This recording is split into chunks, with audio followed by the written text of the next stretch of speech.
Most men don't choose disappointment. They acclimate to it. They begin to feel alone. They start to lose their voice. Then their ambition drops. Their health begins to slip. And sometimes it may be in the reverse order. Instead of addressing it, we tend to normalize it.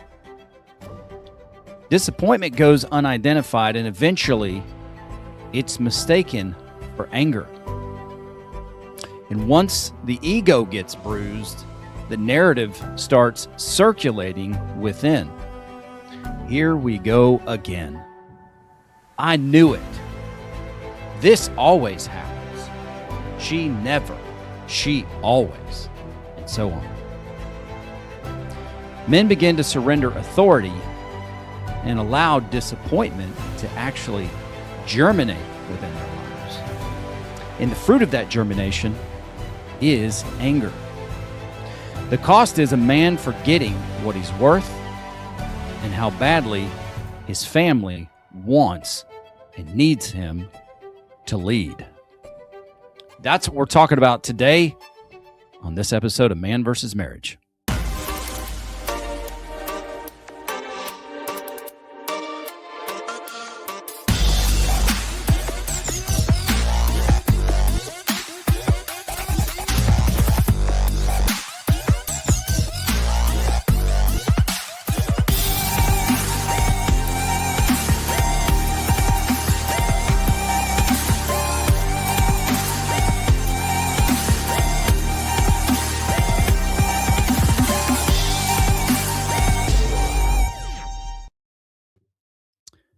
Welcome back to another episode of Man vs. Marriage. It is I, your humble servant, the Q-Dog, in the Moran family studio, here to talk to you today about something that seemingly goes unnoticed, or it goes unnoticed in our own lives.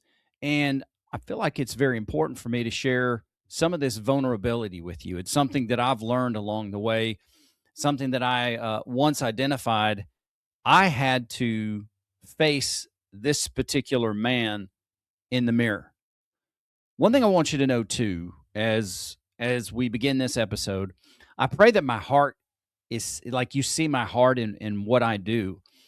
When I'm coming to you here and I'm providing you this information, this valuable information that for me has been so life-changing, I want you to know I'm not coming at you as a judge to tell you what you're not doing. I'm coming to you because I believe in the potential you have to become someone. Those are two distinct differences, two distinct paths.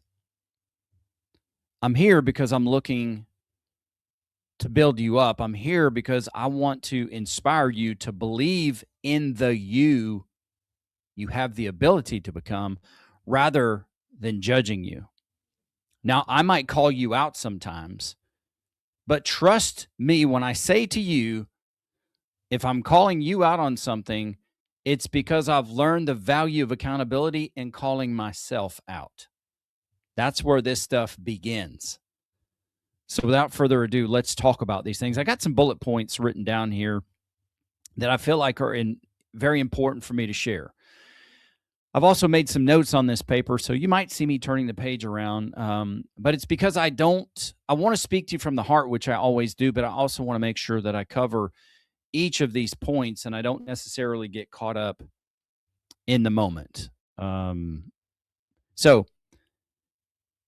any of these sound familiar to you as they have, for me in the past? That feeling that you're alone. That feeling that nobody knows what it is you're going through. Your ambition seems to be low. You have these unhealthy patterns in your life. For me, it would be like binge eating, procrastination, blame shifting, like serious blame shifting to justify why I am not becoming the man that I set out to become.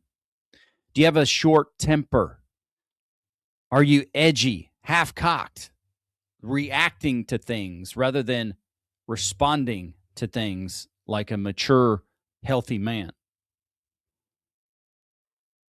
Do you even know that some of the anger that you feel, maybe even the majority based on what the context is really disappointment in your life? That you may be disappointed about something and you don't know how to walk through that. You don't know how to digest that. It's a fancy word people use called processing, which I've used myself. And there is a process to go through. What about your ego? Are you always defending yourself, trying to justify why you're right, trying to get in the last word? What about your authority? Thanks to the guy who's mowing his lawn today. Way to get out there and get it done, brother. You're probably coming through on this podcast, so welcome to Man versus Marriage. Losing your authority isn't really possible, in my opinion, and what I've come to discover that I want to share with you is it's really a surrendering of your authority, and it happens over time. And what I want you to know too is it's this thing called acclimation. And what is acclimation? I don't have the definition to share with you like Webster's definition today, but it is like the process of accepting something where you are as the status quo. Now, there's a positive side to acclimating, which is you challenge yourself, you break the plateaus and you get to a place and you have to allow yourself to acclimate to the current moment. What I'm talking about is the reverse process of that, where you start to slip into someone that you're not. You start walking back the man you said you wanted to be. And you start to acclimate. And I relate it to like this. I look at people, even myself, I walked around for 17 years on a knee that was very, very painful. And I just began to deal with the pain. All of a sudden, that pain became a normal part of my life, and it was excruciating. And what happened was, just because I was dealing with the pain didn't mean that the pain was going to get better. As a matter of fact, it has an adverse reaction to your gait, your frame, and your body overall. What does that mean? That means, well, if you have a serious amount of pain in one area and you start using that part of your body less, then the other parts of your body must compensate and overcompensate. And that in itself creates other issues. So do you see where I'm walking with this in the moment? My right knee got to the point where I couldn't even straighten it out. Like I drive long trips for work from time to time. And my knee would just throb and hurt so bad it got to the point where I couldn't even lay my leg straight to sleep. I had to put something under it. But I was acclimating to it. I was accepting it as the normal part of my life. I wasn't actually addressing it head on. And in doing so, presumably my back was out of line. My left knee, my left hip, that side of my body had to pick up more of the slack. And so I could have prematurely done some aging or some damage to that side of my body. And it's no different with the internal man, where you start to acclimate and surrender to say, this is how it's going to be. So I'm just going to have to deal with it. And I'm not good when I get put in that kind of position. It's important for me not to find false hope, but to lean in and move towards that discomfort in order to find hope. So maybe for you, is there a physical pain that you're dealing with that you're like, well, this is just the way it's going to be? You acclimate, it starts to change you, the physiology of who you are. And then you allow it to become a part of your whole persona. Oh, that's my this, that's my that. What about when your pants get a little too tight? You start blaming it on the dryer. Been there, done that. As a friend of mine said, bought the t-shirt. What about when the clothes start to get too tight and then we stop putting it in the dryer, we let it air dry, but that doesn't solve the problem?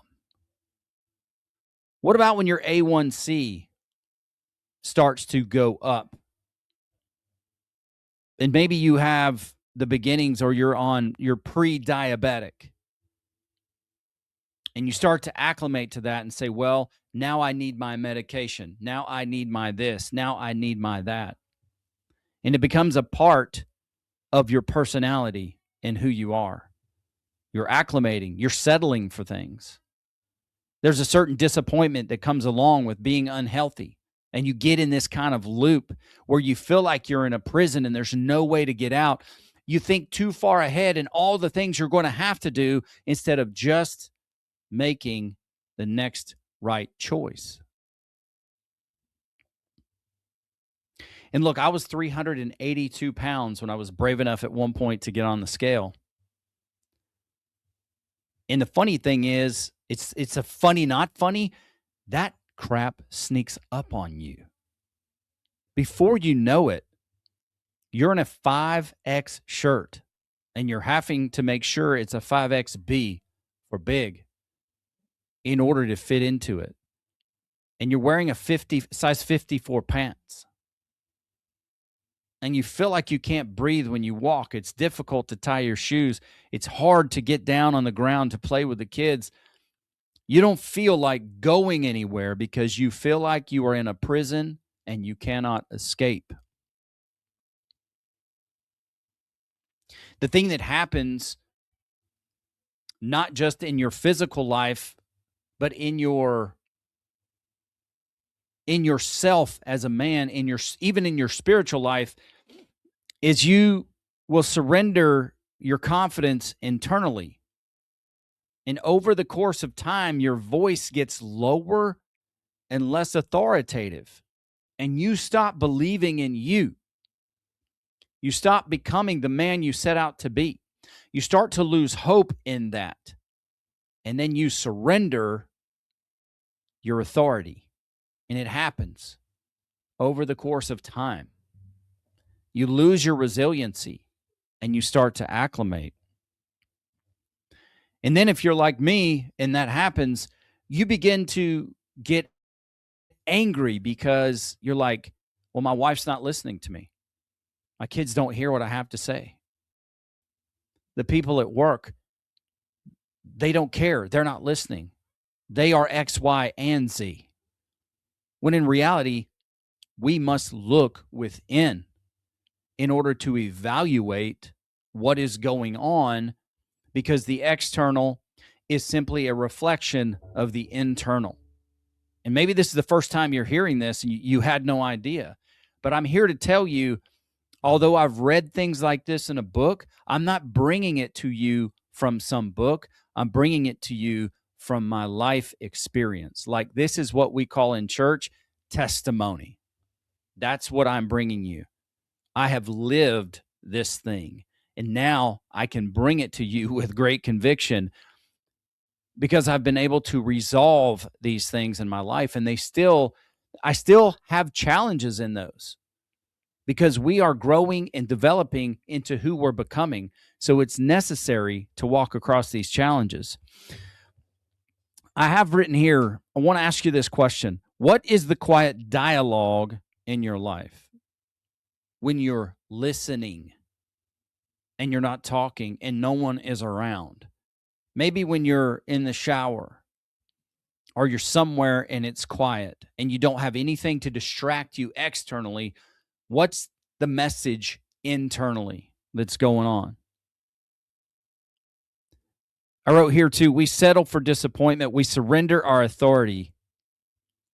And one of the worst things you can do after hearing this is to do what a Quincy Moran would have done in the past, which is try to reassert your authority by sheer power, by raw attitude. That's not going to work. It's going to work to further deepen the divide if you feel divided in your home. Don't be that guy. Don't be the overreactor like the old Q dog was in the past.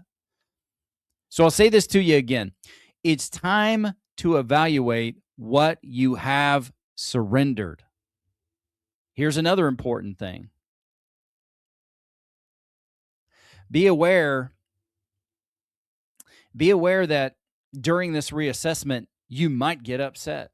You might get frustrated, and you might start again to look at the people in your life and try to blame them, but do not fall into that trap.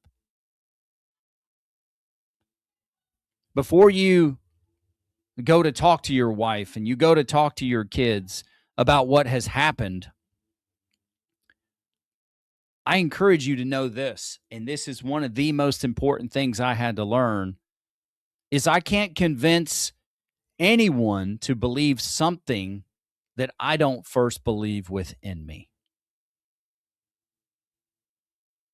I cannot force you to believe something, period. But I can't convince you to believe something that I don't believe is true on the inside of me. And so that's where that hostile takeover, that's where it's going to backfire on you. Number 2, you've got to live this. More importantly, you have to become this before anyone on the outside is going to believe or buy into that. And that is the right thing. That's the right thing, because chances are, since you are at this podcast, maybe you are like me where you've made promises in the past and you have not delivered. So your wife and kids have the right to not believe what you're doing. It's up to you to put action to the words.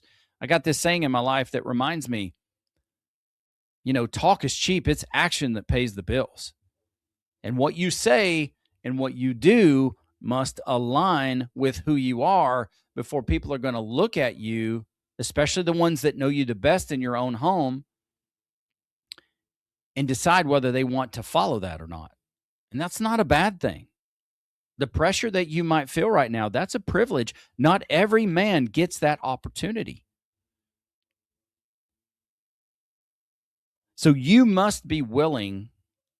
I'm challenging you here now. You must be willing to start this process and to continue on, even when the momentum you are building is invisible. You have to be willing and commit to the process to do it without any attaboys. And those attaboys are big for me. They're big for me. I used to be dependent upon them, but now I know better. I've grown. The fact is this, is that it's not your wife's fault. It's not your kid's fault that you surrendered these areas in your life. And just like that knee pain, your wife and kids have been that part of the overcompensation for wherever you have surrendered. So now, as you start to get better, as that pain starts to dissipate, you will notice the areas in your body that were overcompensating, because they're going to have a certain type of pain as well. Now, you can be upset about that. You can lose your cool over that. You can start blame shifting, and then the pain in your right knee is going to return. However, you can start the physical therapy once your knee is better, and you can exercise those parts of your body that had to overcompensate, and you can start to normalize them again, and then your body will begin to bear the load together. You will start to evenly distribute, and your frame will normalize. But it takes purpose and it takes intention to do those things. This is something that I had to understand. And look, there are times in life, like when real emergencies happen, when you and your family, where the body has to overcompensate. A lot of times those things are outside of our control. And that's what the body does. It helps bear the whole burden. But we're talking about something different here. Here, we are talking about not being intentional.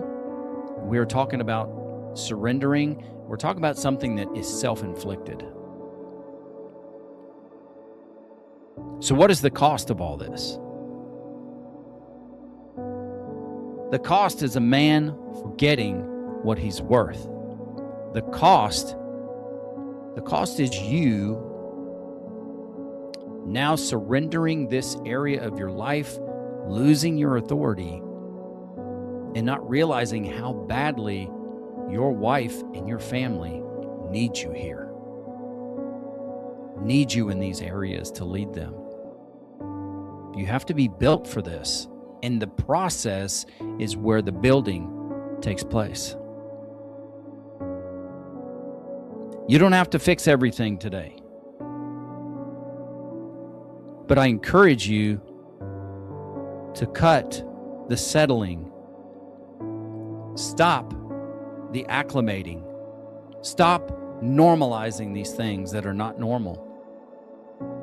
And make a decision today to get on the path to regaining your authority. And I'm here to help you. How can I help you? You make that decision today, your life is never going to be the same. I assure you of that. I really appreciate you listening.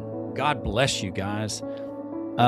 If you want to know more about what we're doing, it's Quincy at Manvsmarriagepodcast.com or it's QuincyMoran.com. And I will ask you this. Our YouTube channel is suffering because of Quincy. We get much more traffic on the audio-only podcast. So if you're going to listen to this twice, and I encourage you to do so, not for numbers, but for the education part, for equipping yourself, I would ask that you maybe listen to it once on audio, and then go check out the YouTube. And then once you do that, and you find value, would you share these episodes with a guy that might need some encouragement? Because we would love to expand this platform and help men do exactly what we are doing right now. That is all for now, my boys. I'm looking forward to hearing back from you on what you learned, what aha moments you had, and how we can help you reclaim your authority, because it's yours for the taking, brother. But that is all for now.